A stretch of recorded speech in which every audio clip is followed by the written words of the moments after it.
Assalamualaikum warahmatullahi wabarakatuh.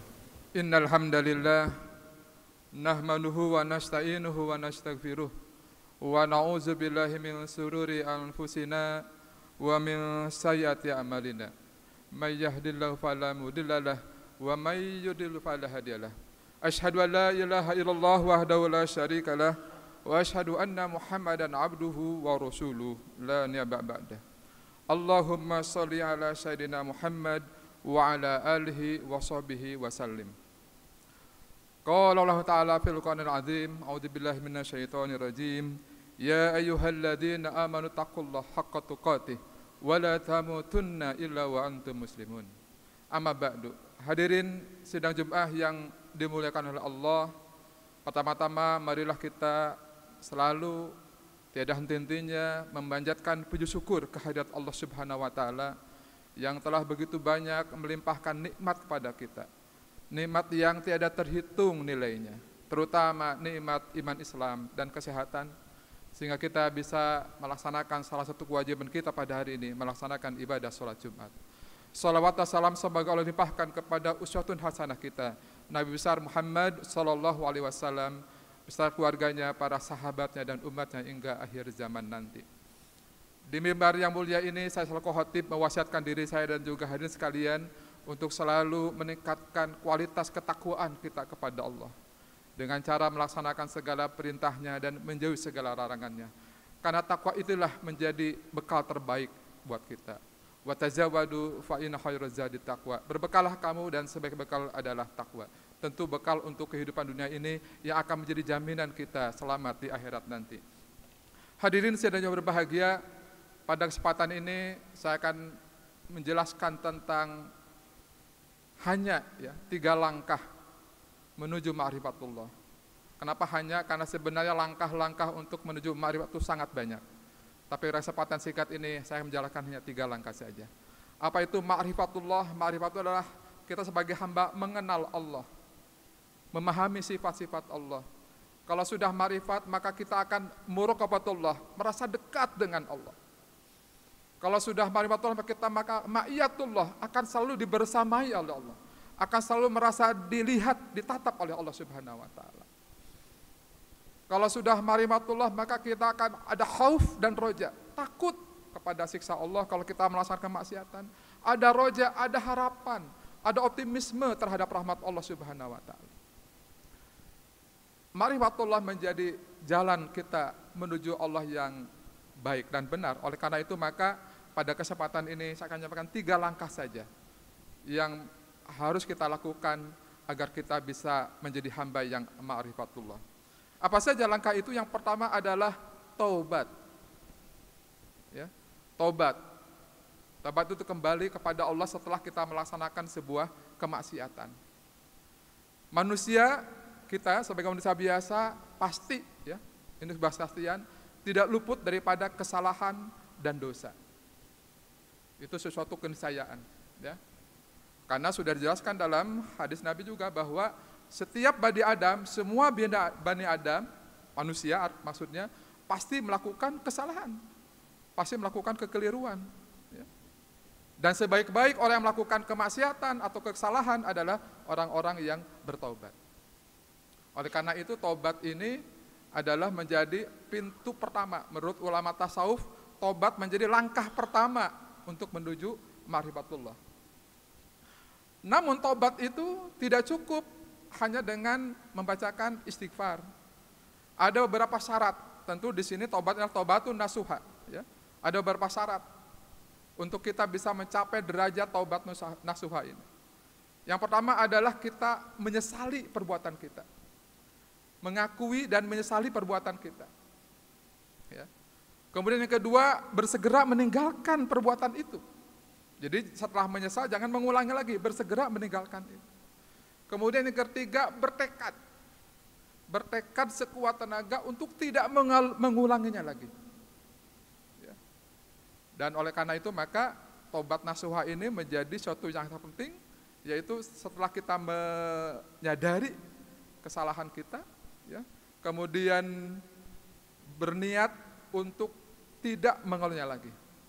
Masalahnya adalah kadang-kadang ketika kita sudah melaksanakan tobat, kadang di hati kita itu nggak yakin, apakah kita memang bisa tidak mengulangi lagi. Nah, kalau kita sudah tidak yakin seperti itu, mana mungkin kita bisa melaksanakan tobatun nasuha. Hadirin yang berbahagia, dalam tobat ini di dalam surat At-Tahrim, ya, ayat 8, ayat yang ke-8, Allah berfirman yang terjemahannya, wahai orang yang beriman, bertaubatlah kepada Allah dengan taubatun nasuha, yaitu tobat yang semurni-murninya. Jadi silahkan dibaca di dalam surat At-Tahrim ayat 8. Nah, hadirin sedaya berbahagia, salah satu syarat agar kita bisa menjadi orang yang bertobat adalah mengakui bahwa perbuatan itu memang salah. Kadang orang tidak bisa bertobat karena dia tidak meyakini kesalahannya, tidak mengakui kesalahannya. Banyak koruptor yang ketika ditangkap tuh dengan senyum, dan dia nggak yakin bersalah. Dia yakin tidak bersalah. Bagaimana mau tobat kalau dia tidak meyakini bahwa itu ada perbuatan salah? Kenapa bisa manusia tidak mengakui kesalahannya? Salah satunya adalah karena setan, musuh kita yang paling dahsyat itu, paling pinter membisikkan kepada manusia apa yang disebut dengan pembenaran atau justifikasi. Bukan kebenaran, tapi pembenaran. Jadi kita selalu dibisiki oleh pembenaran oleh setan, baik setan jin maupun setan manusia. Banyak koruptor yang tidak mengaku bersalah, tidak merasa bersalah, karena dibisikin, kamu itu bukan korupsi. Kamu berhak atas uang kickback itu. Uang yang diterima oleh dari kontraktor, dari pihak ketiga dan sebagainya. Karena kamu kan yang ambil kebijakan. Kamu kan buat anggaran, wajar dong. Maka dia tidak merasa bersalah. Ini bukan gratifikasi. Ini ucapan terima kasih dari orang yang dapat proyek dari kamu. Wajar. Nggak salah, bukan korupsi. Kamu kan sudah jadi bupati ini, jadi wali kota, jadi gubernur, ngeluarin uang yang banyak, puluhan miliar, ratusan miliar, wajar dong kembali modal. Itulah justifikasi pembenaran yang diterima oleh kita, sehingga kita tidak merasa bersalah. Nah, kalau sudah tidak merasa bersalah, bagaimana mungkin akan mengakui dan kemudian bertobat?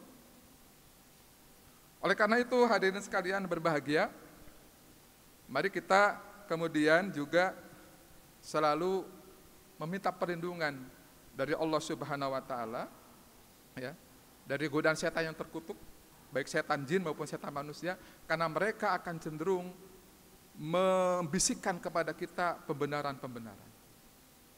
Banyak sekali ya, pembenaran-pembenaran sehingga kita tidak bisa kemudian melaksanakan tobat yang sebaik-baiknya. Hadirin sidang Jumat yang berbahagia, itu adalah langkah yang pertama, yaitu tobat. Dan Allah sangat suka dengan orang yang tobat ini. Ya. Bahkan dalam salah satu hadis yang panjang, Rasulullah menceritakan betapa senangnya Allah kalau kemudian orang kembali kepada Allah bertobat, ya, dari dosa-dosanya adalah, kata Rasulullah, lebih senang daripada seorang pedagang yang membawa barang dagangannya disimpan di atas sebuah keledai, ya. Kemudian dagangannya itu hilang, keledainya itu hilang bawa bersama dagangannya. Dia cari kemana-mana sampai kemudian dia menemukan kembali keledai dengan barang dagangannya.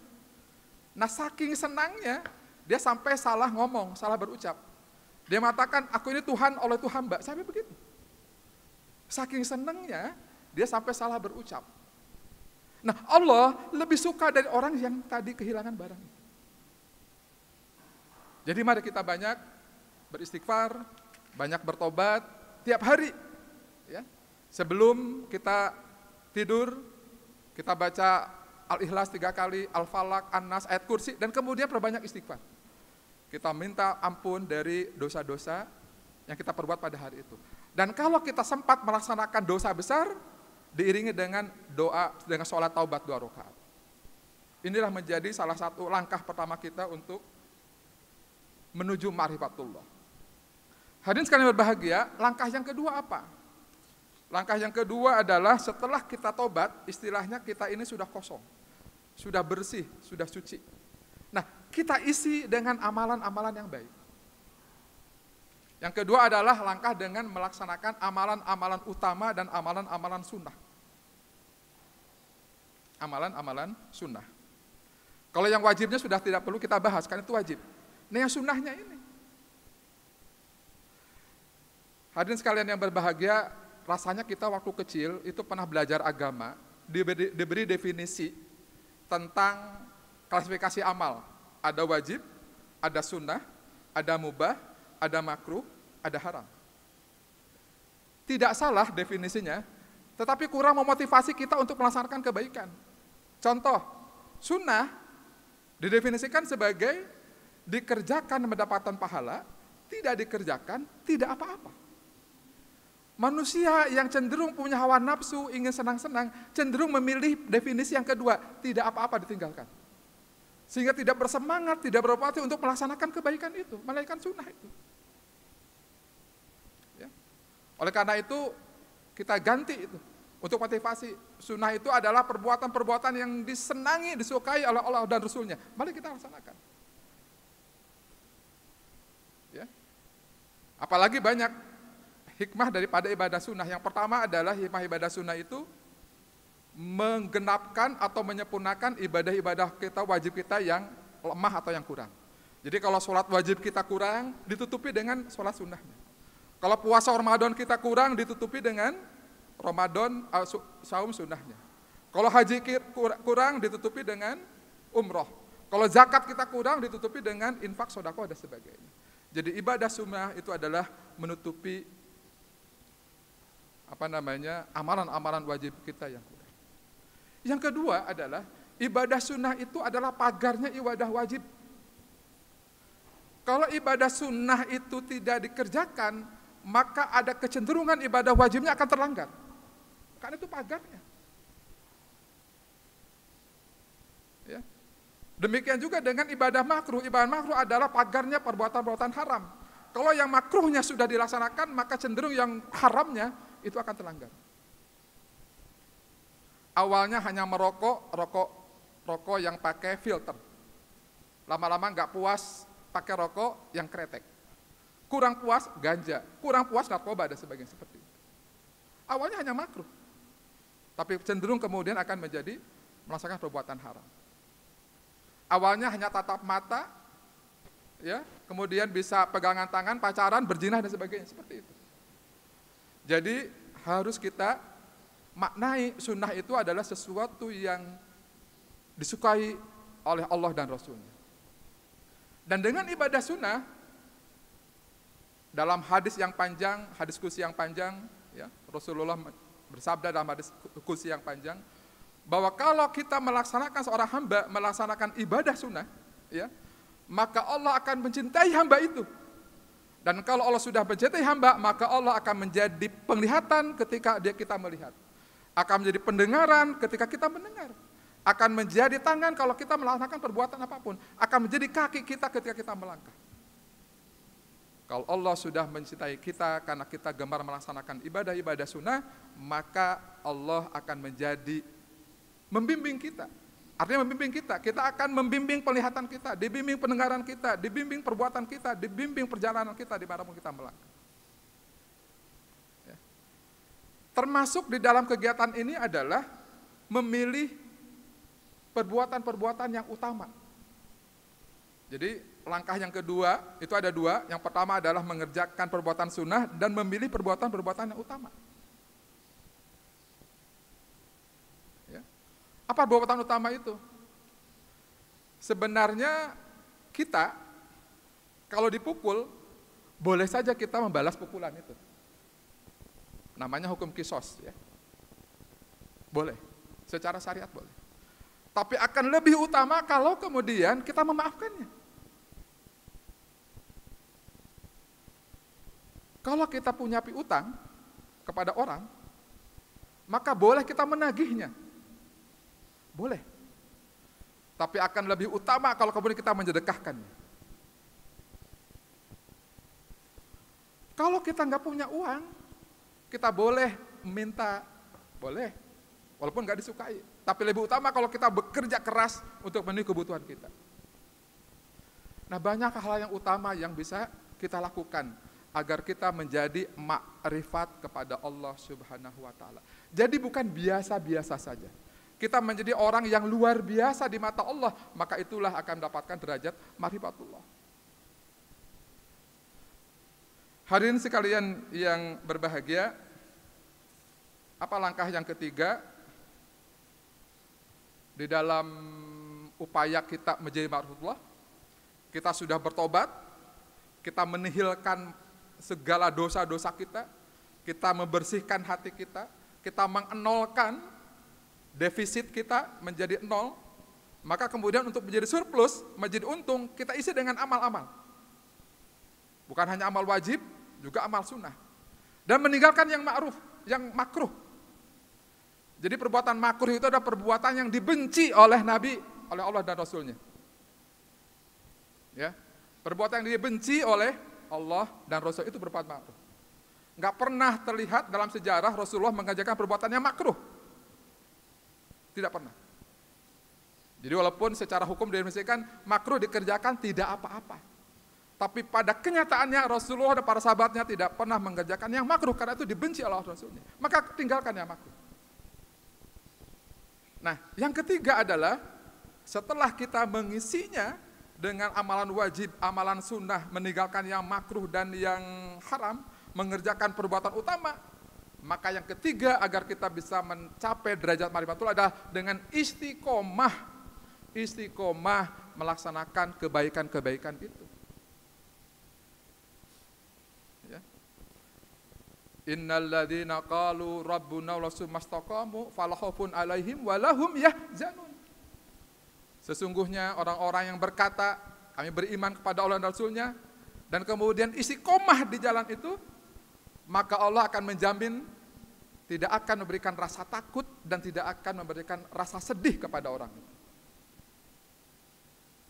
Ya. Dalam ayat yang lain diciptakan, sesungguhnya orang-orang yang mengatakan, ya, kami beriman kepada Allah dan kemudian istiqomah, maka para malaikat akan turun juga. Mendoakan kepada kita, ya, kepada Allah, kepada kita, agar kita juga terhindar dari perasaan takut dan perasaan sedih. Dan ini yang menjamin kebahagiaan kita di dunia dan akhirat. Ya.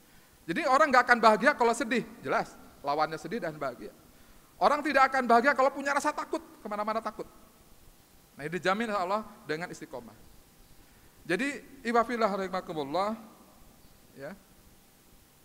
3 langkah ini yang seharusnya menjadi aktivitas rutin kita sehari-hari. Yang pertama adalah kita berbanyak tobat. Yang kedua kita berbanyak amalan-amalan sunnah, yang wajib sudah pasti amalan sunnah. Meninggalkan yang makruh dan yang haram. Bahkan yang mubah pun kita kurangi. Kita ini coba bayangkan dalam hidup 24 jam. Berapa jam kita berada di depan layar HP, baca WA. Bisa 1 jam lebih, bahkan bisa 2 jam. Ketika baca Al-Quran baru 1 halaman sudah ngantuk. Baca WA 1 jam tidak pernah ngantuk. Itu pekerjaan mubah. Tapi bagi kita yang beriman dan beramal soleh, kita akan mengutamakan perbuatan-perbuatan yang bernilai ibadah di sisi Allah Subhanahu wa taala. Kalaupun kita pakai WA, baca yang baik-baik, sebarkan yang baik-baik, menjadi dakwah kita. Boleh menjadi nilai ibadah buat kita. Nah, salah satu kunci agar kita beristiqomah pada Allah dalam melaksanakan amal ketaatan adalah kita istiqomah dari hal-hal yang kecil, perbuatan-perbuatan yang sederhana, yang kecil, yang sedikit. Karena kata Allah, kata Rasulullah, perbuatan atau amal yang paling dicintai Allah adalah perbuatan yang istiqomah dilaksanakan terus-menerus, wa in qalla, walaupun sedikit amal itu. Jadi kita bisa baca Al-Qur'annya hanya 1 halaman, 1 hari, boleh, tapi laksanakan tiap hari. Jangan sampai hari ini 30 halaman, tapi tahun depan Ramadan lagi, baru baca lagi. Bulan ini 1 juz, iya, atau 30 juz, tapi cuma Ramadan doang. Di Ramadan nggak pernah baca Al-Quran lagi. Allah lebih suka kalau kita melaksanakan ibadah-ibadah itu rutin. Ya. Ada salah satu ibadah yang dicintai Allah, dan ini sebenarnya boleh dilakukan. Kata sahabat Abu Hurairah radhiyallahu anhu mengatakan, kekasihku Rasulullah mewasiatkan kepadaku 3 amalan. Yang pertama adalah melaksanakan sholat witir sebelum tidur. Yang kedua melaksanakan sholat duha. Dan yang ketiga adalah melaksanakan saum 3 hari setiap bulannya. Coba yang paling ringan dulu deh, itu sholat witir sebelum tidur. Biasakan, coba rasakan manfaatnya. Itu kita akan merasakan tidur yang berkualitas. Bangun juga dalam kondisi segar, tidak capek, mudah untuk bangun malam. Karena kita sudah melaksanakan sholat witir. Minimal 1 rakaat. Yang bagus sekitar 3 atau 5 rakaat. Hadirin sekalian yang berbahagia, itulah beberapa hal atau 3 langkah yang mudah-mudahan setelah pulang dari masjid ini, setelah kita melaksanakan ibadah Jumat ini, terngiang-ngiang suara saya ini, bertobat, melaksanakan sunnah, melaksanakan keutamaan, meninggalkan yang makruh, apalagi yang haram, dan istiqomah untuk melakukan perbuatan-perbuatan itu. Dimulai, kalau bisa mulai besok membuat proyek kebajikan. Ya Allah, hari ini saya akan mulai sholat duha 2 rakaat deh. Dan ya Allah berikan kami keistiqomahan untuk melaksanakan itu. Ya Allah, mau nanti malam saya akan melakukan witir sebelum tidur. Dan berdoa, ya Allah berikan keistiqomahan kepada saya. Coba laksanakan itu dan rasakan kelezatan beriman kepada Allah. Kelezatan takwa kita kepada Allah Subhanahu wa ta'ala. Kalau sudah seperti itu, percayalah, Allah maha dekat dengan kita dan kita akan merasa dekat dengan Allah Subhanahu wa ta'ala. Itulah ma'rifatullah. Barakallahu wa lakum fil Qur'anil azim. Wa nafa'ani wa yakum bil ayati wa barakal hakim. Fastaghfirullah innahu wal ghafurur rahim. Alhamdulillah. Alhamdulillah alladzi amarna bil ittihadi wal ihtisam bi hablil matin.